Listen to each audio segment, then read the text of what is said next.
L'onde de choc provoquée par ce conflit et cette famine se propage un peu partout en Europe, de Lisbonne à Varsovie en passant par Dublin.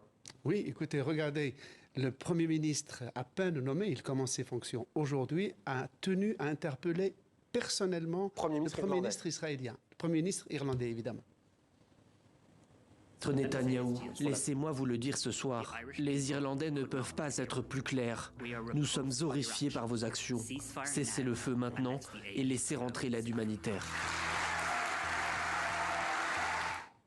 C'est un des signes solennels de l'exaspération qui est en train de monter dans toute l'Europe face à ce conflit et à ce carnage quotidien. Eh bien, ça a commencé par des manifestations. Rappelons que l'Europe est la partie du monde où il y a eu le plus de manifestations contre la guerre, contre le carnage et pour le cessez-le-feu. Plus que dans les pays arabes ou dans les pays du Sud, qui, il est vrai, eux sont acquis à la cause légitime, à ce qui est légitime dans la cause palestinienne. Et ce mécontentement a touché aussi les hauts fonctionnaires et les employés, les diplomates, les conseillers et les milieux académiques, au point que le New York Times, on va regarder une manchette, on a fait un article, c'est-à-dire qu'il y a 800 hauts fonctionnaires qui ont interpellé, pour la majorité européenne, interpellé leur gouvernement sur leur politique vis-à-vis d'Israël qu'ils jugent trop timoré et donnant cette impression de double standard.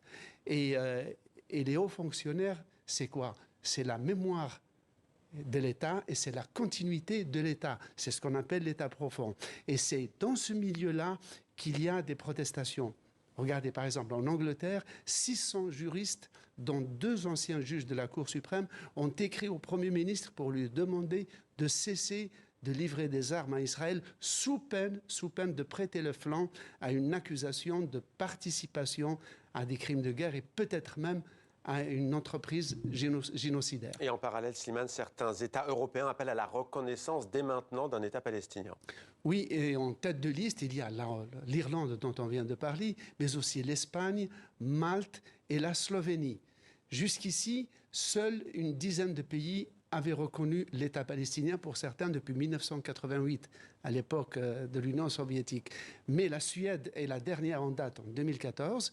Donc si les 4 pays que je viens de mentionner reconnaissent l'État de Palestine, la nuance c'est que tout le monde est pour un État palestinien. Mais pour certains, c'est un concept, l'État palestinien. Mais l'État de Palestine existe déjà, il a un statut d'observateur à l'ONU, il est reconnu par 139 États des Nations Unies, dans le Vatican et l'Islande, mais il attend, si ces 4 États reconnaissent l'État de Palestine, l'Europe, l'Union européenne serait divisée en 2. Il y aurait 14 pays qui le reconnaissent et 14 pays qui temporisent encore. Mais personne n'a une opposition de principe, sauf un. Et quelques mots pour finir. L'Allemagne se défend à la Cour internationale de justice. Elle dit que la sécurité d'Israël est la doctrine de sa politique. Oui, et alors ça aussi, et c'est un tabou qui tombe, parce que jusqu'ici, vous le disiez, l'Allemagne, depuis Angela Merkel, considère que la sécurité d'Israël est une raison d'État en Allemagne. C'est la première fois qu'un État fait de la sécurité d'un deuxième État une raison de politique étrangère. Eh bien, c'est ce tabou qui tombe. L'Allemagne, des voix maintenant s'élèvent. 400 hauts fonctionnaires ont écrit une lettre ouverte à Olaf Scholz pour lui demander que l'amitié pour Israël qui est légitime, la sympathie pour Israël qui est légitime, devrait avoir une limite, c'est celle du droit international, sinon au risque de compromettre la position et le statut géopolitique de l'Allemagne. Merci Slimane pour cet éditorial.